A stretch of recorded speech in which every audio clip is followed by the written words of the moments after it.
Muy buenas tardes, buenos días, buenas noches, dependiendo de dónde nos estén escuchando.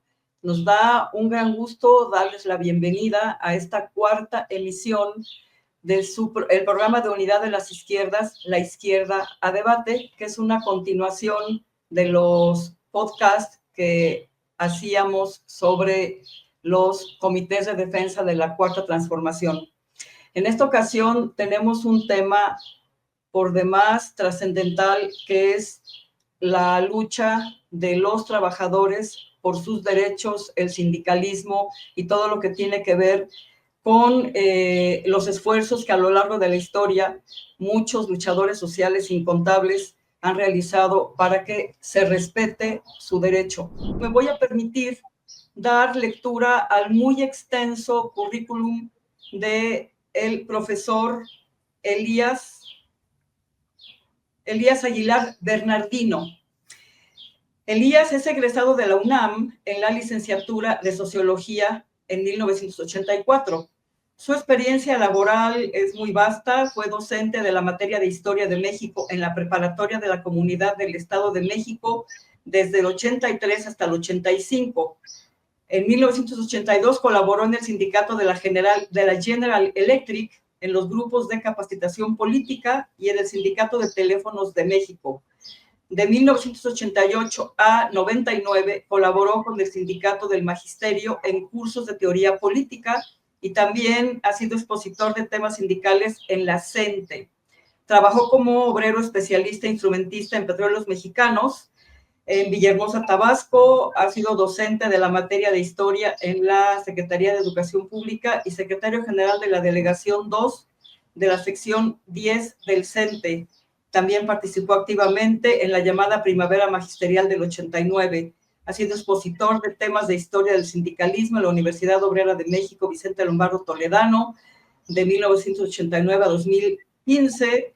Y bueno, de verdad es un muy amplio historial que tiene el compañero Elías, con quien vamos a hablar de algo que es verdaderamente trascendental, no solamente en los tiempos de las luchas obreras, y una de ellas es de donde se deriva justamente el 1 de mayo, con estas manifestaciones en Chicago, que de unos obreros de una fábrica textil que empezaron a manifestarse.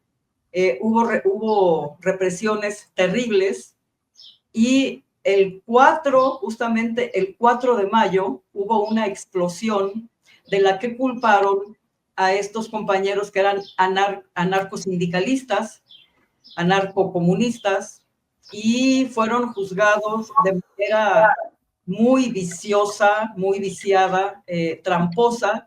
Por cierto, un dato interesante, Elías y audiencia, es que fue el gran José Martí, que era periodista también y que se encontraba en Chicago, el que hizo una crónica muy bella de este episodio triste, trágico, pero que dejó una historia muy honorable de estos trabajadores que se manifestaron en el Haymarket en 1887, y de ahí se deriva la celebración del 1 de mayo. Nada más, antes de pasar el micrófono a Elías, hay que decir que en Estados Unidos no hay una sola alusión a este hecho heroico de estos 8 trabajadores, 5 de los cuales fueron condenados a muerte, 3 de ellos fueron encarcelados, pero fue terrible.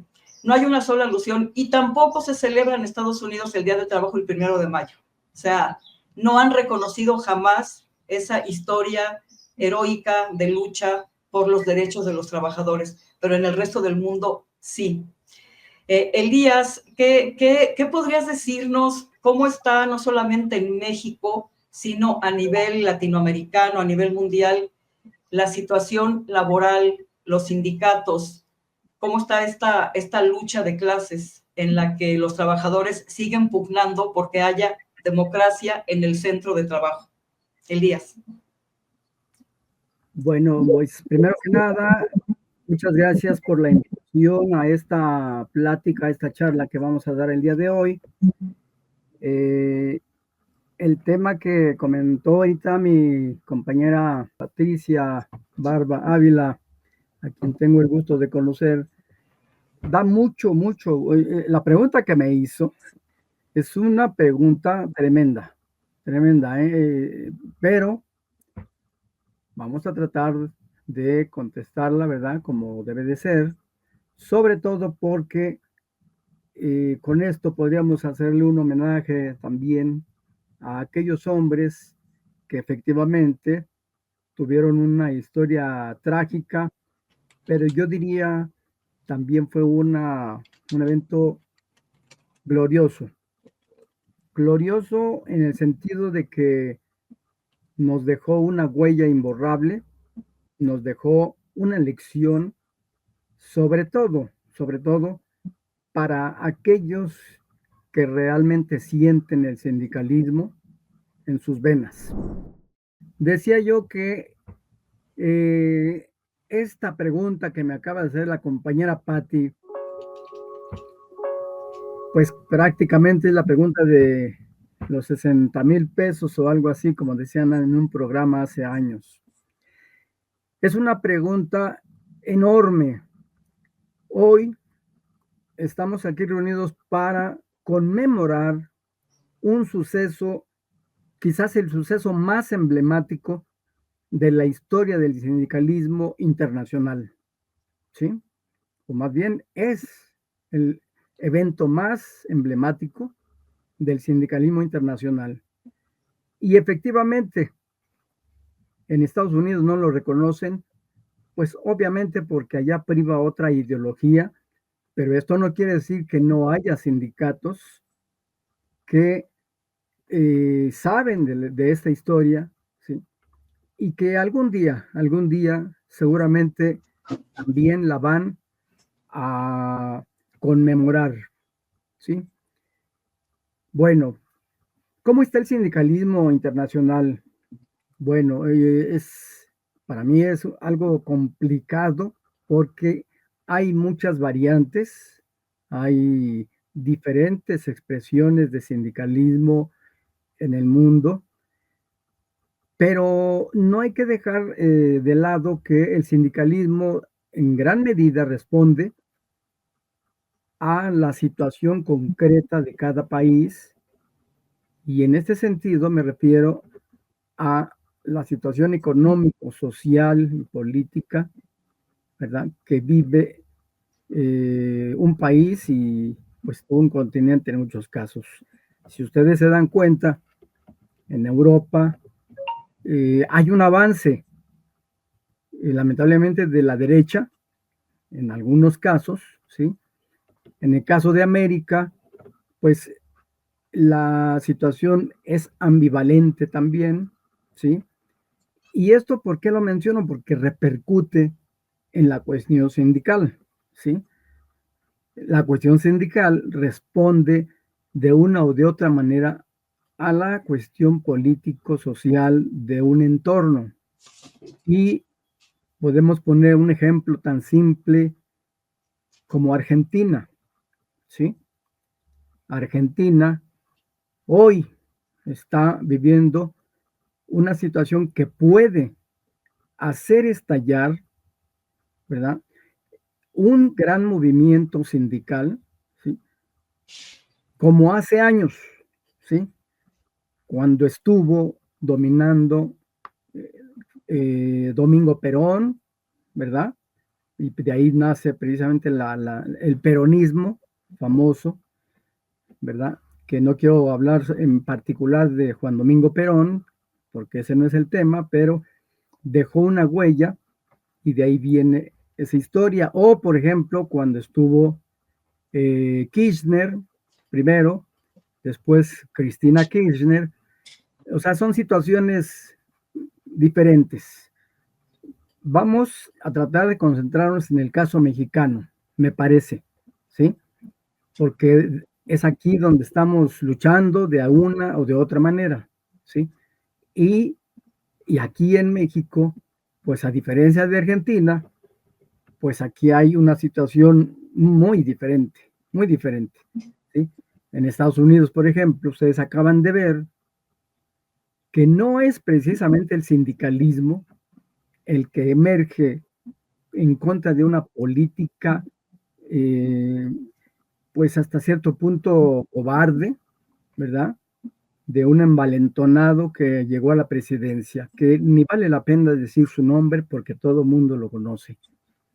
Bueno, en el caso mexicano, yo creo que se está dando la oportunidad para que el sindicalismo pueda, con nuevos métodos, con nuevas armas, porque ya no estamos en el siglo XVII, XVIII, XIX o XX, allá con los mártires de Chicago, ¿verdad? En esa época, ya las condiciones han cambiado, ya no existe el bloque soviético, bueno, el bloque comunista o socialista, como gusten llamarle, ¿verdad? Ya hay un nuevo entorno. Sin embargo, el sindicalismo sigue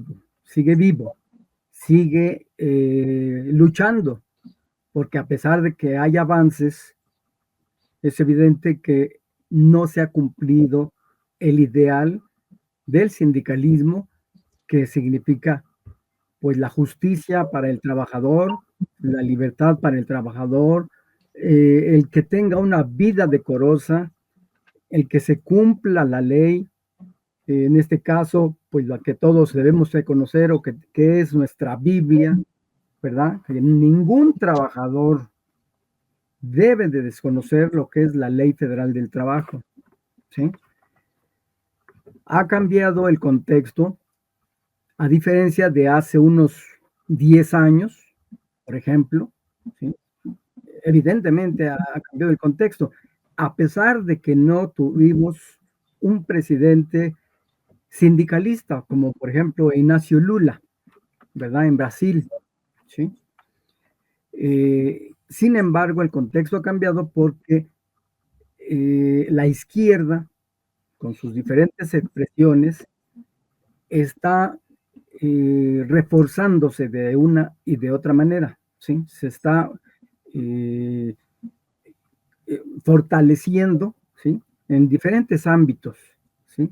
Hoy hay un partido en el poder, pues, de la izquierda, ¿sí?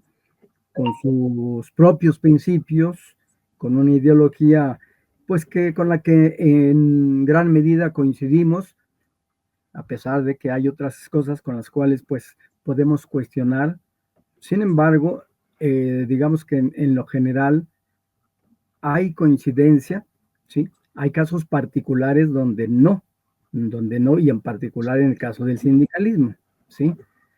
Y para poder poner un ejemplo de eso que estoy mencionando, vamos a ver cuántos contratos colectivos de trabajo existían numéricamente hablando, ¿verdad? Pues que será hace 3 años, 4 años, ¿sí? Ah, si ustedes hacen cuentas, ¿verdad? Eh, hay, había más de 130,000 contratos colectivos de trabajo, ¿sí?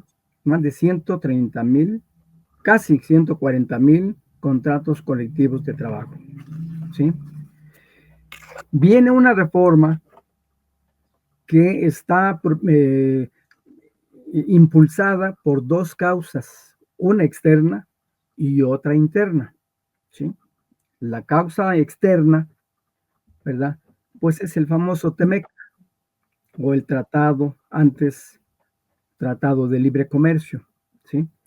Hoy es el TEMEC. Esa es una causa externa. Y la interna, que creo es la más importante, es un gobierno que, a pesar de que no es un gobierno sindicalista, ¿verdad? Tampoco es un gobierno de derecha, ¿sí?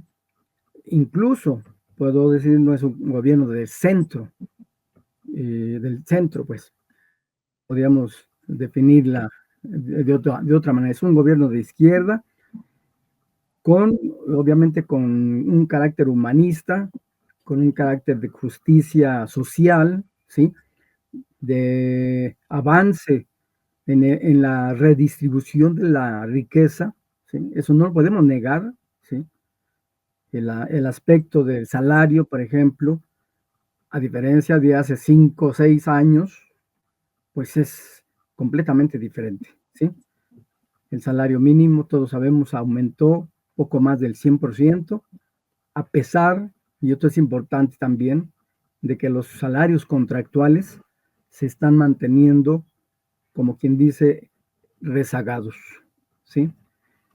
Porque, nada más por poner un ejemplo, el STUNAM, ¿sí? No llegó, pues, si mal no recuerdo, si no me equivoco, ni al 5%, ¿sí? De, con todo y prestaciones. ¿Eso qué quiere decir? Que hay un sector de los trabajadores en México que no han tenido, lamentablemente, el avance o el logro, ¿verdad? Que los que trabajan todavía, porque aunque hay gente que cree que no hay trabajadores con salario mínimo, sí hay todavía trabajadores con salario mínimo, ¿sí? Entonces, repito, de más de casi 140,000 contratos colectivos, ¿cuántos se legitimaron? ¿Cuántos se supone que son reales? Pues aproximadamente 30,500, ¿sí? 30,500 de 139,000. Hagan ustedes las cuentas, no es ni la mitad, ¿sí? Entonces, eso es grave. ¿Qué significa? Que en México la tasa de sindicalización, porque de ahí tiene uno que partir, de ahí tiene uno que empezar para hablar de sindicalismo, ¿verdad? Está muy baja. El INEGI calcula un poco más del 12.8%, 12.8% de tasa de sindicalización en México, ¿sí? Es bajísimo, ¿sí? No llega ni al 13% el trabajador sindicalizado en México, contando obviamente con los sindicatos que tienen un contrato colectivo de trabajo eficaz, que tienen una acción democrática, que tienen un movimiento, digamos, real, que sus liderazgos son efectivos, ¿sí? Todavía en México existen contratos colectivos patronales, ¿sí? Todavía. Y son bastantes, ¿sí? A pesar de que hay una reforma, ¿verdad? Que directamente va, pues por un cambio en el caso de los contratos colectivos de trabajo. Es más, si ustedes que seguramente han repasado, han leído la Ley Federal del Trabajo en su artículo 390 y de ahí 390 bis, 390 ter, toda una serie de cambios que tienen su ventaja, pero también tienen una desventaja. ¿Cuál es la ventaja? Primero, que por primera vez en la ley se le da voto al trabajador. Se le da voz y voto al trabajador, ¿sí? Ahora se le... Maestro. Oiga, maestro, mire, en el sentido de lo que está hablando, quisiera interrumpirlo o ¿sí? le oferto una disculpa, porque nos gustaría también ahondar en los temas, como que el panorama ya se fue muy amplio. Voy a esto. De acuerdo al impacto de las políticas neoliberales a las que ya refirió, Sí. la respuesta popular en México, hablando específicamente, y en ese contexto global que las incidencias del exterior han influido en este sindicalismo que al final está marcado también por los gobiernos neoliberales. Hasta muchas veces estos gobiernos neoliberales terminaban ofertando mejores condiciones, sin embargo también los sindicatos terminaban siendo cooptados. Y en ese sentido quisiera que nos pudiera dar un espectro en cuanto qué nos hace falta por avanzar, porque si bien ha habido reformas como las que usted estaba refiriendo, ¿en dónde realmente sigue faltando? ¿Por qué? las luchas de la izquierda en donde ha habido la fortuna de que los gobiernos de izquierda lleguen, se terminan inmovilizando y en todos los trabajadores, pues a veces con la llegada incluso de gobiernos de izquierda, se terminan petrificando. Y entonces, ¿qué es lo que nos haría falta por avanzar, maestro? Gracias. Sí, con gusto, compañero. Miren, ¿qué es lo que nos haría falta para avanzar? Primero, hace un momento cuando iniciaba yo esta plática, decía yo que hace falta un nuevo impulso del sindicalismo en México, ¿sí? Como lo ha habido en otros momentos, en otras épocas, ¿sí? Pero ya en un contexto que todos vemos diferente. Miren, de los miles de trabajadores que hay en México, yo preguntaría, ¿quiénes conocen sus derechos? Sus derechos básicos. Ya no digamos la ley del trabajo completa, porque eso ni yo lo sé. ¿Quién conoce, por ejemplo, el artículo 12? ¿Sí? Que se refiere al outsourcing. ¿Sí? ¿Quién conoce el artículo 390? Que se refiere a los contratos colectivos. ¿Sí? ¿Eso depende del gobierno? ¿Eso depende de los gobiernos? No. Eso depende de nosotros como sindicalistas. Eso depende de que haya en los sindicatos una formación sindical, de que haya una educación sindical. Cuando yo doy mis cursos con los compañeros trabajadores y trabajadoras, la primera pregunta que yo les hago es, ¿quién tiene su ley federal del trabajo? Ya sea física, ¿verdad? Yo tengo esta, pero ustedes saben que hay muchas ediciones, muchas editoriales. Y la digital, ya ahora la podemos tener en el celular, ¿sí? ¿Qué dice el artículo 2? ¿Sí? Ya no digamos 20 artículos, 25 artículos. El artículo 2. Hay un fragmento pequeñito, bueno, un fragmento de ese artículo que engloba aproximadamente 8 derechos que tiene el trabajador, ¿sí? 8 derechos. Seguridad social, no a la discriminación, trabajo digno, ¿sí? Capacitación, ¿sí? Productividad con beneficios compartidos. O sea, ustedes recordarán que durante el neoliberalismo se habló mucho de productividad. Bueno, todavía existen empresas que hacen trabajar a sus empleados, trabajadores, jornadas extenuantes, ¿sí? Porque no respetan la ley en esos puntos. Pero ¿quién es el primero que debe de dar la batalla? ¿El gobierno o los trabajadores?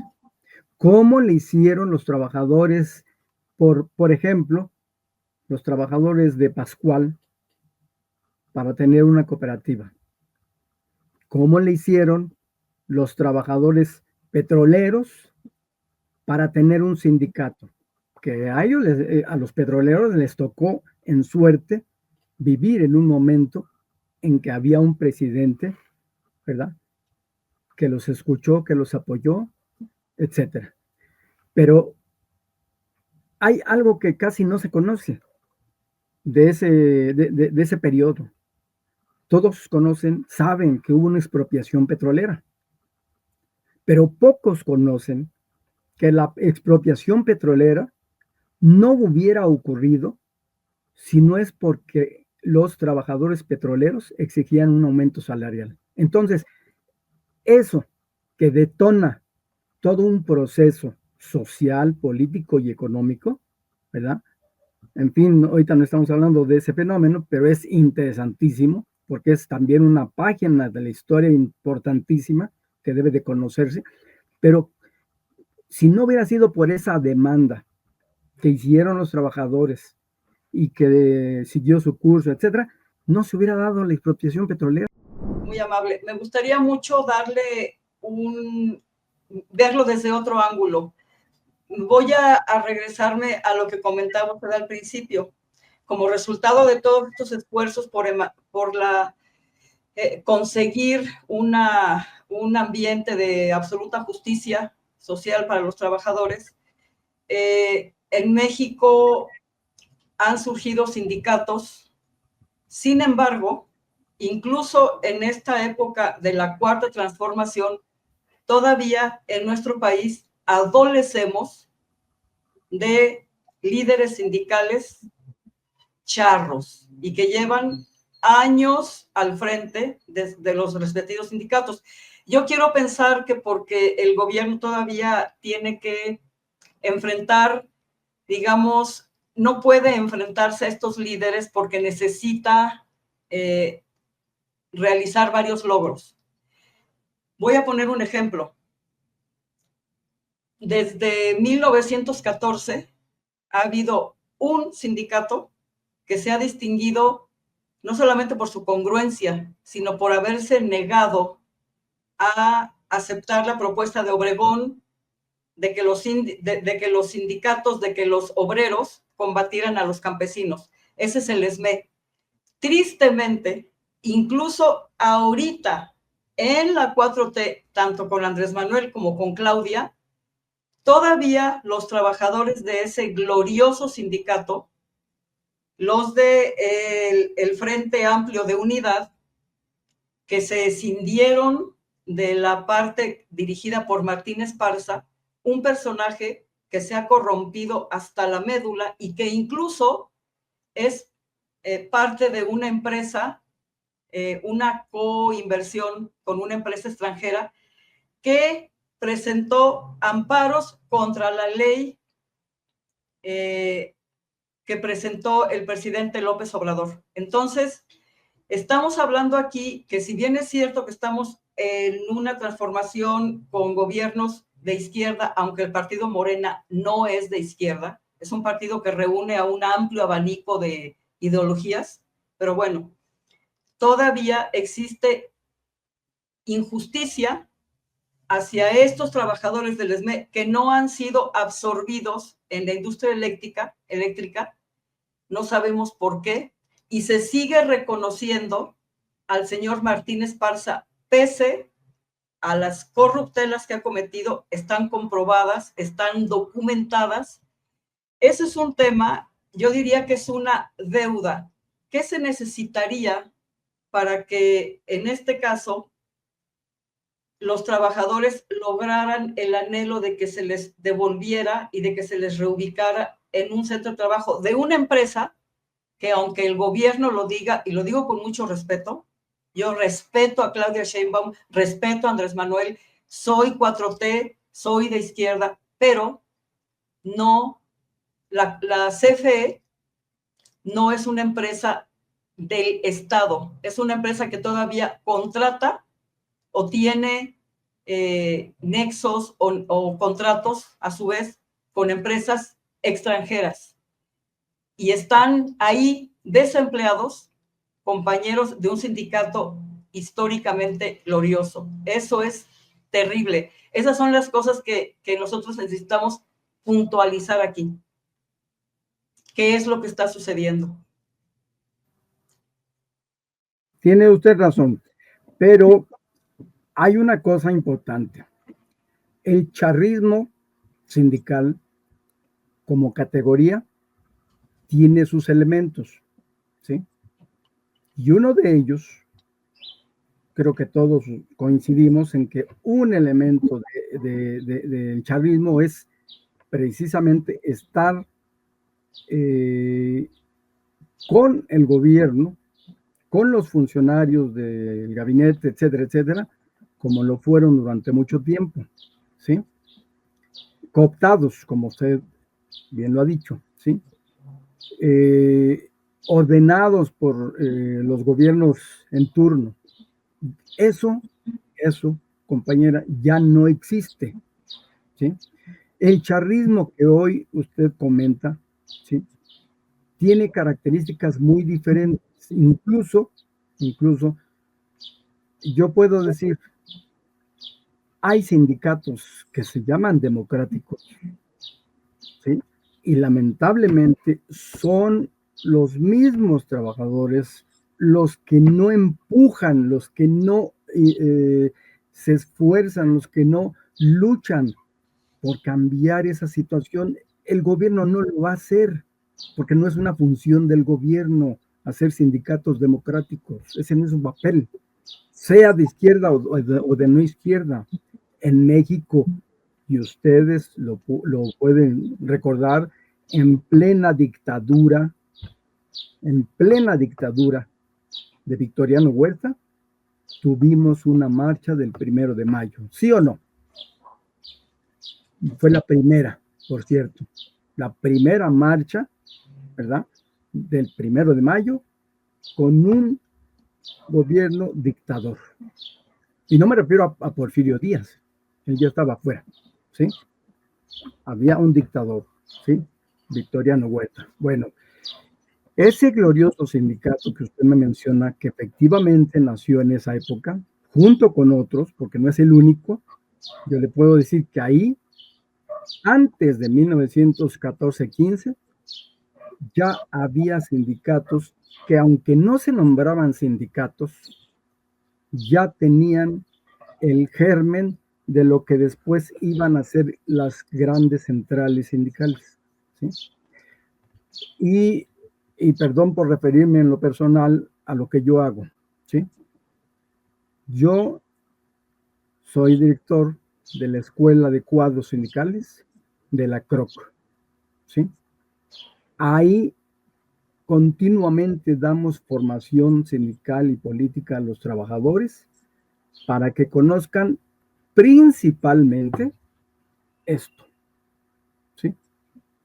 Porque sin esto no tiene caso, no se puede luchar. El conocimiento es poder, ¿sí o no? El conocimiento nos da fuerza. Y si no, usted puede ser ingeniera, el compañero puede ser ingeniero, doctor, abogado.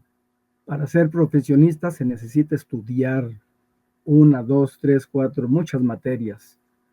Y un sindicalista, yo pregunto, ¿no necesita prepararse? Claro, tiene que prepararse. ¿Y cuál es su libro de texto? ¿Sí? Es su único libro de texto. No solo ese, tiene que conocer el contrato colectivo, tiene que conocer sus estatutos, tiene que conocer también el reglamento interior de trabajo. Hoy en este gobierno eso se puede hacer, porque la ley lo permite, ¿sí? Hace 5 años, 6, no se podía. Hoy ya lo podemos hacer. Entonces, ¿qué quiere decir? Que hoy hay otras condiciones para que podamos preparar o prepararnos, ¿sí? Para dar una lucha mayor, una lucha mejor, ¿sí? Hace poco tiempo, hace unos meses, en agosto del año pasado, probablemente ustedes supieron que nació una nueva conformación de trabajadores y trabajadoras, una nueva central. Bueno, no tanto central, sino se llama asociación, ¿verdad? Asociación General de Trabajadores y Trabajadoras, ¿sí? Que nació en agosto del año pasado. Entre ellos hay sindicatos que podemos calificar negativamente o positivamente, como ustedes gusten, pero nació una nueva central con la idea, con el objetivo de impulsar los derechos laborales que ahora podemos avanzar en base a lo que ya se dio, en base a lo que tenemos aquí, ¿sí? A ver, en 2022, nada más por poner un año, el artículo 12 permitió que más de 3 millones de trabajadores tuvieran un trabajo formal, directo, con su patrón. Se eliminó en ese sector, o en esos millones, se eliminó el outsourcing, ¿sí? Gracias a la reforma laboral. ahí se aplicó, ¿sí? Pero también gracias a que los trabajadores, pues exigieron.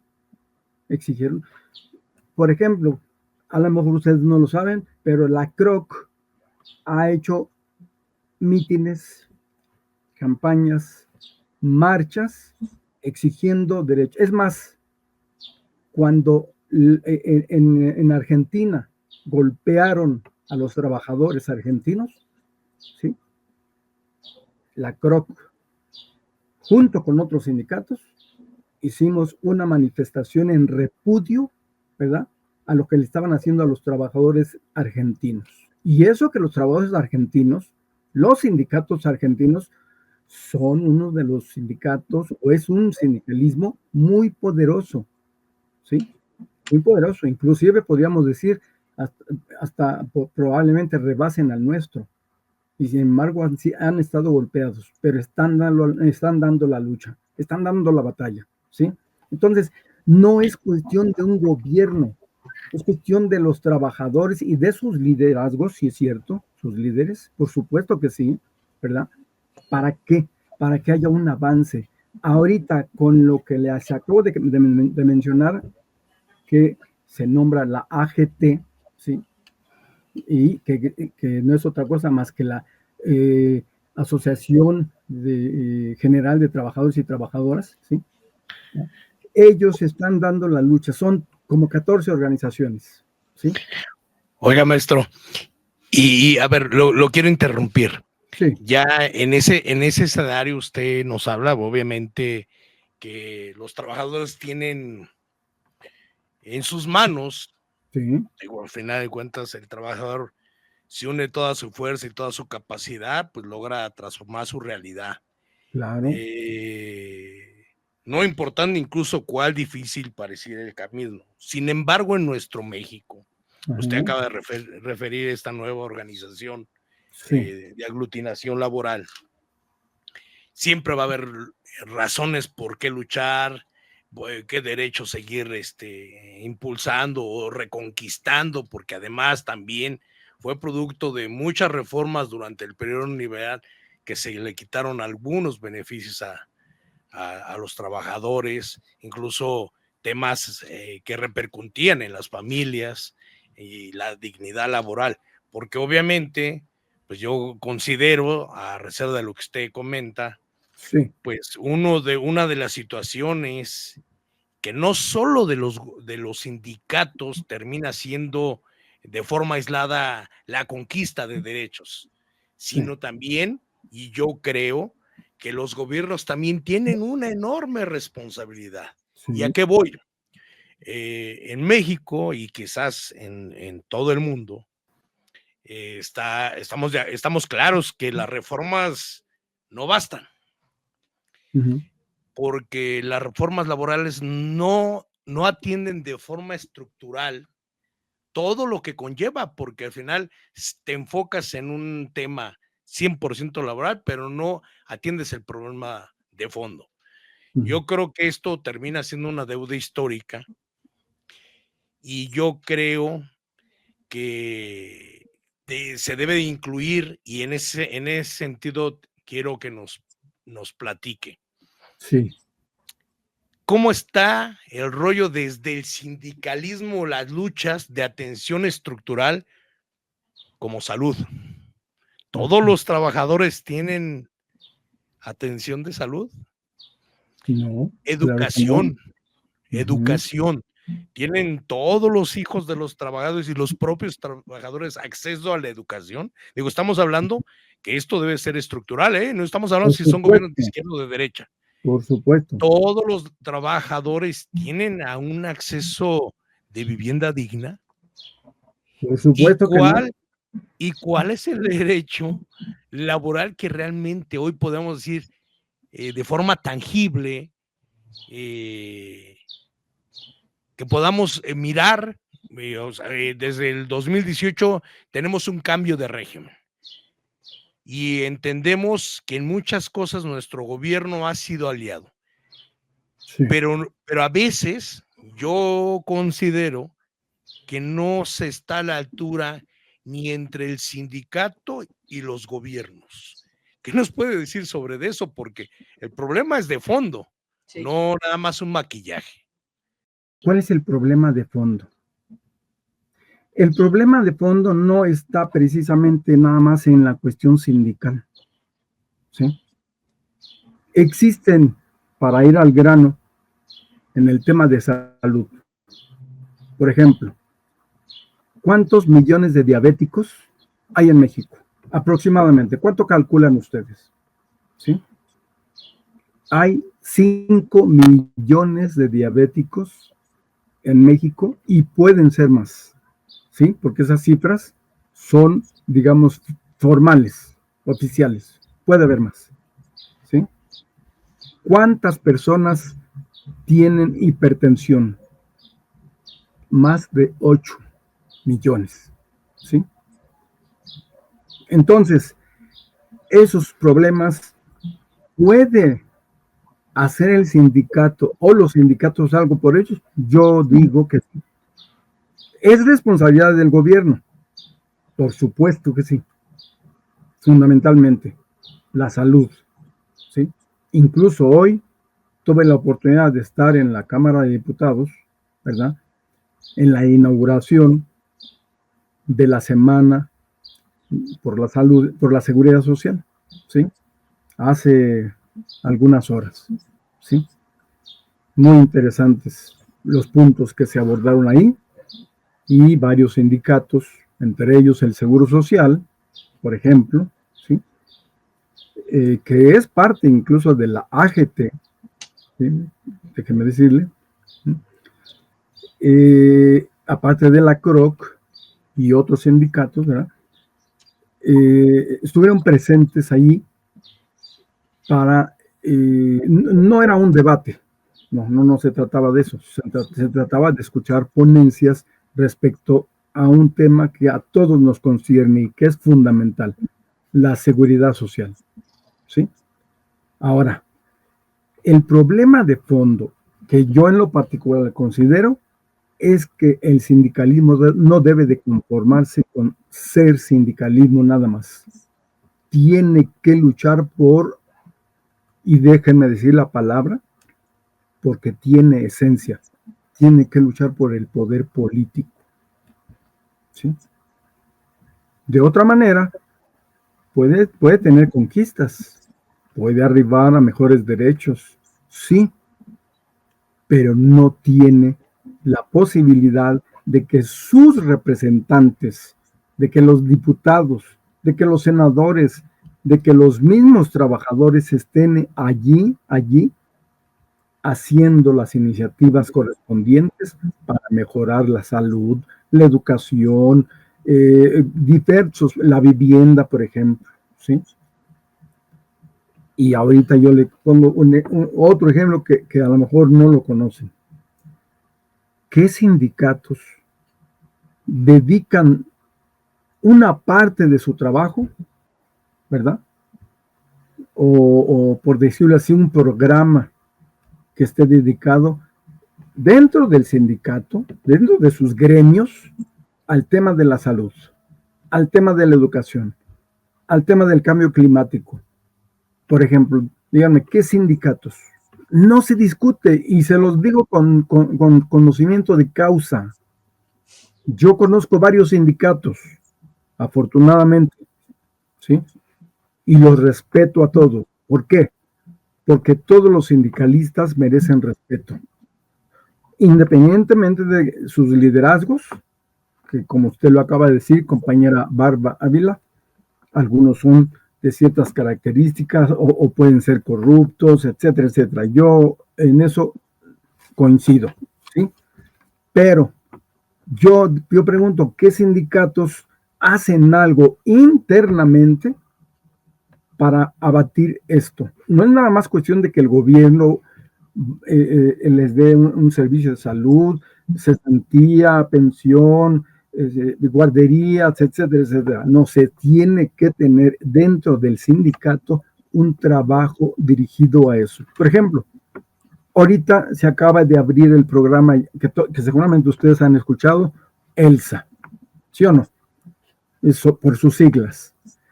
Bueno, ¿qué sindicatos tienen delegados, comisionados que se encarguen, ya no digamos de ser especialistas en eso, porque no se trata de eso, pero sí que se encarguen de conocer qué es el programa ELSA, cómo le podemos ayudar con ese programa a nuestros trabajadores, a nuestro gremio, ¿sí?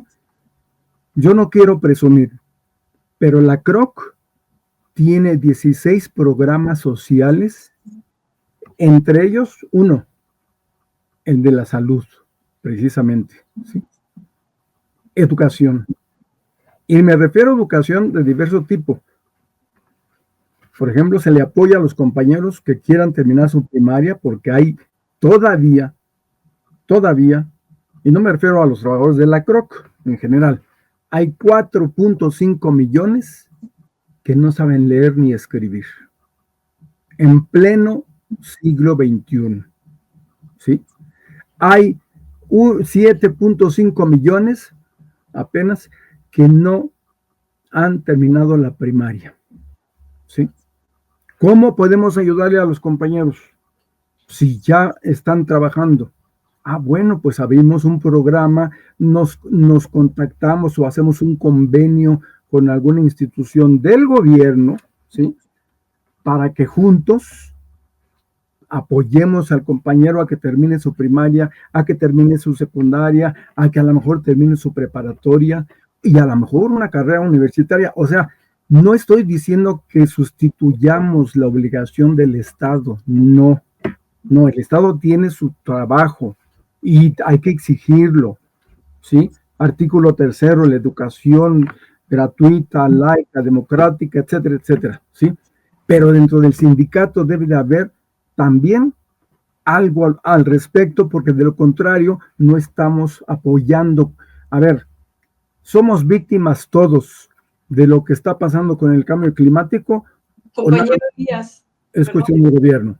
Sí, nos acercamos ya a la parte final del programa. Sí, claro que sí. Permítame, usted dice, sí, y estoy de acuerdo en que información es poder.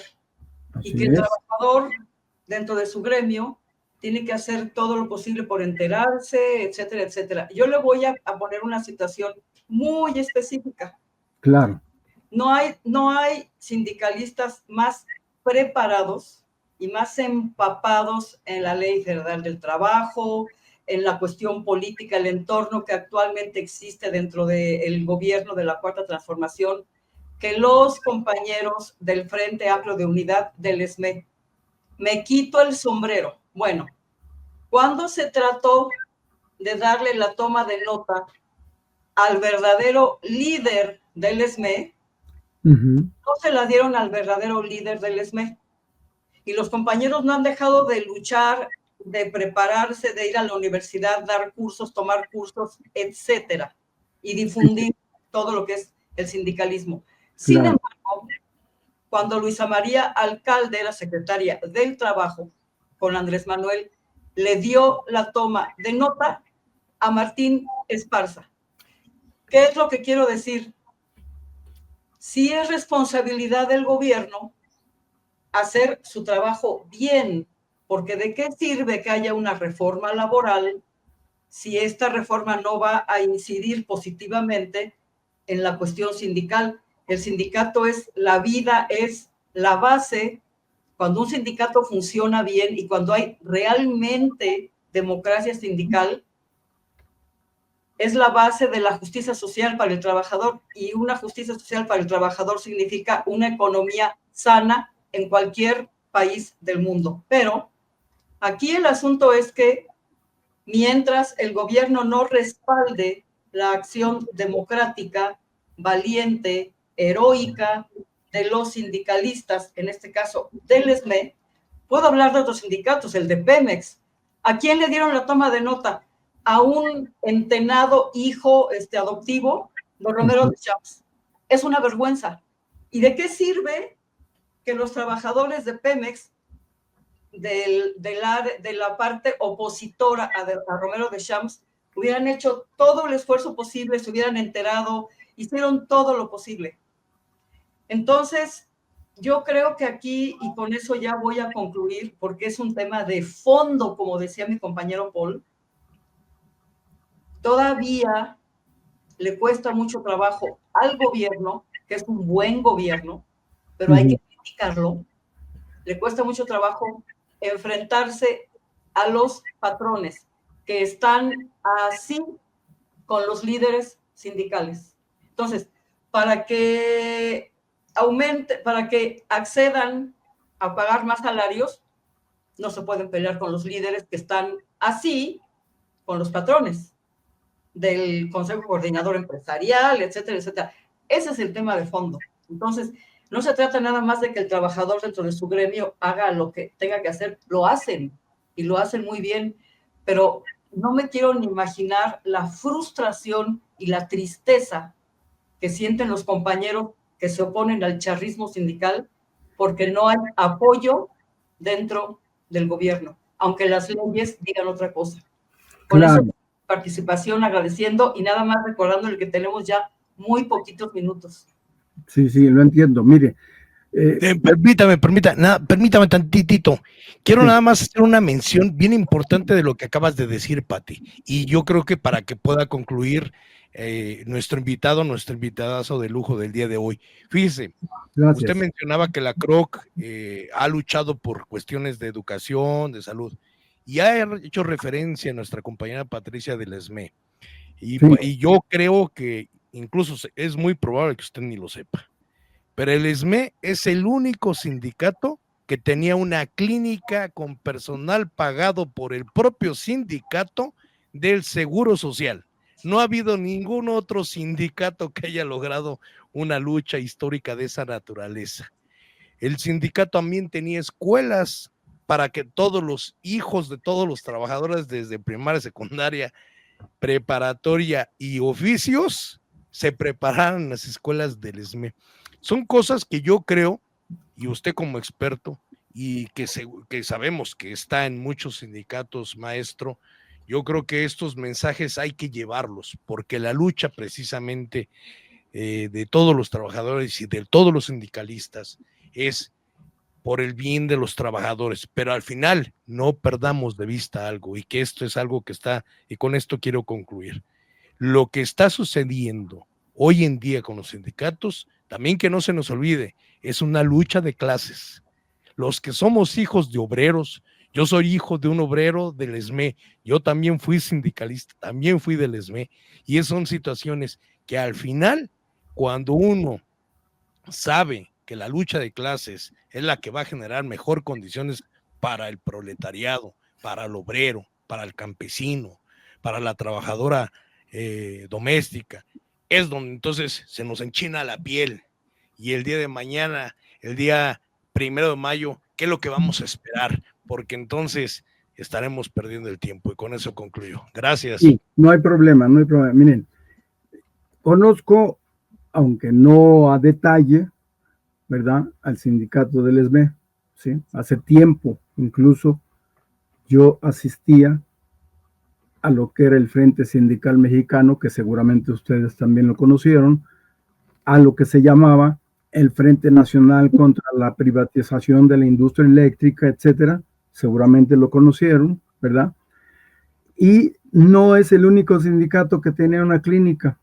Hay otros, pero no me quiero detener en eso. Bueno, por lo menos hay otros 3, ¿sí? Pero eso no es lo fundamental. Lo fundamental es esto, miren. Mientras el sindicalismo, primero, no se fortalezca, y cuando me refiero a sindicalismo no me refiero a los líderes, no me refiero nada más a las bases, sino al conjunto, a esa amalgama, ¿verdad? Porque en CFE, por poner el ejemplo que me dieron también, ¿verdad?, ¿por qué no hay una democracia sindical? Bueno, lo acaba usted de decir, compañero Paul, es una lucha de clases, y la lucha de clases no es nada más entre clase obrera y clase trabajadora. Tiene que imbuirse en la conciencia de todos, o de la mayoría, por lo menos del 50% más uno, por llamarle de una manera, de trabajadores, de eso que se tiene que hacer, de eso a lo que se tiene que llegar y que llamamos la democracia sindical. Primero. Segundo, que para poder arribar a una situación mejor en general en la sociedad, la clase obrera tiene que fortalecer lo que se llama precisamente, ¿verdad?, la correlación de fuerzas a su favor, para entonces sí dar el gran salto a tener un gobierno que cumpla con lo que tiene que cumplir. Miren, no es nada más lo que usted me acaba de decir, compañera Ávila. ¿Qué pasó con la misma Secretaría de Trabajo y Previsión Social? ¿Sí? Que no pudo o no ha podido y si sigue igual va a ser muy difícil, ¿verdad?, que tengan la posibilidad de revisar, de inspeccionar aquellas empresas, ¿sí?, que violan el artículo 12, ¿sí? Por poner el ejemplo del gobierno, ¿sí? ¿Sí? Y que se refiere al outsourcing. En el 22 se inspeccionaron casi 120 empresas, un poco más, y se llegó al dato de que casi el 40% aproximadamente, ¿sí?, no cumplían la ley. Pero ¿cuál es el problema? ¿Sí? A unas se les obligó, ¿sí?, pero muchas no. ¿Por qué? Porque ¿sabe cuántos inspectores hay para poder ir y asistir a las empresas, inspeccionar las condiciones? Son mínimos. Y otra cosa que también hay que exigir, ¿sí?, que el mismo gobierno, el artículo 2 dice que el patrón debe dar capacitación, ¿sí?, a los trabajadores, y capacitación en el sentido laboral, porque otra cosa es la capacitación sindical, ¿sí? Eso hay que tenerlo claro. Entonces, mientras el trabajador y sus líderes, en suma, lo que dice incluso nuestro líder Isaías González Cuevas, hay que revitalizar el sindicalismo, por eso impulsa junto con otros, ¿verdad?, la unidad de otras fuerzas para arribar a mejores condiciones de correlación de fuerzas y tener una interlocución real, verdadera, efectiva, ¿verdad?, y que se logren los derechos del trabajador. Eso es lo que se tiene que hacer. Eso puede ayudar a la educación, eso puede ayudar a la salud, eso puede ayudar a que se elimine, por ejemplo, algo que yo insisto en muchos espacios, a que se elimine el actual modelo de pensión que se llama Afore, y que todos nuestros hijos, nuestros nietos lo van a padecer, ¿sí? Porque muchos ya nos pensionamos, afortunadamente, con la otra ley, que a pesar de que no es una maravilla, pero nos permite mejor situación. Pero nuestros hijos y nuestros nietos no tienen esa posibilidad, ¿sí? Y ¿qué es lo que se juegan ahí? Billones de pesos. Las Afores manejan billones de pesos, por eso no sueltan prenda. Y si la correlación de fuerzas no es favorable a los trabajadores, va a ser difícil quitarle, ¿verdad?, ese dinero o esos proyectos. A ver, compañero Paul, usted que se ve joven, ¿verdad?, a lo mejor tiene o trabaja bajo la ley actual, bajo el modelo de pensión actual, ¿sí? ¿Qué garantía tiene de una vejez digna? Yo digo que muy, muy difícil es la situación para millones de trabajadores, ¿sí? Millones, jóvenes, niños que están ahorita en la primaria, en la secundaria, a lo mejor ya en la universidad, ¿sí? Entonces, ese es uno de los puntos importantes también, que por cierto hoy se mencionaron en este debate, bueno, no debate, en este evento. Uno, se puede y se debe regresar al modelo, ¿verdad?, de pensión que llamábamos solidario. Sí, sí lo recuerdan, ¿sí? Por supuesto que sí, compañeros, se nos ha agotado el tiempo. Es un gran punto, efectivamente es un gran punto, y lo que tiene que suceder es que si la cuarta transformación se sigue consolidando y no se detiene porque se corrompe el partido Morena, porque eso es otra, tiene mucho que ver. Entonces, el siguiente paso es que desaparezcan las Afores, porque están negociando con el dinero del trabajador. Pues muchísimas gracias por haber estado aquí con nosotros. Paul, totalmente de acuerdo contigo en todo. Y agradecemos a todos su atención. Este es un tema que a todos nos concierne, si es que realmente queremos que se consolide este proyecto que se llama Cuarta Transformación, la cual debe pasar por el sindicalismo, definitivamente. Muy, muy buenas tardes, compañero Elías. Yo solo les quiero terminar recomendando a todos, a todas las trabajadoras, sí, hay que luchar, hay que concientizarse, pero todo trabajador y trabajadora debe de prepararse, debe de conocer esto y además aquello que se llama lucha de clases, porque ese término, usted mejor que yo, sabe de dónde proviene. Y mientras no tengamos claro que tenemos que tener conciencia de clase, ¿verdad? No vamos a llegar muy lejos. Entonces, la conciencia de clase es fundamental para tener liderazgos efectivos y que a la vuelta de los años logren un mejor país, logren una mejor sociedad y que nuestros hijos y nietos tengan un país mejor. Muchas gracias. No, pues muchas gracias. Aquí tienen a toda nuestra audiencia, pues ya como lo han comentado nuestro invitado, lo ha hecho también mi compañera, pues no se trata de un acto simbólico, la lucha de clases no ha terminado. Y entonces este 1 de mayo, recordemos toda la clase popular y trabajadora. El poder no se le da, el poder se toma. Por la justicia social, por los derechos de los trabajadores, por un mejor futuro digno para todas y todos, que viva la lucha de la clase trabajadora. Hasta la próxima. Hasta la próxima, muchas gracias. Gracias.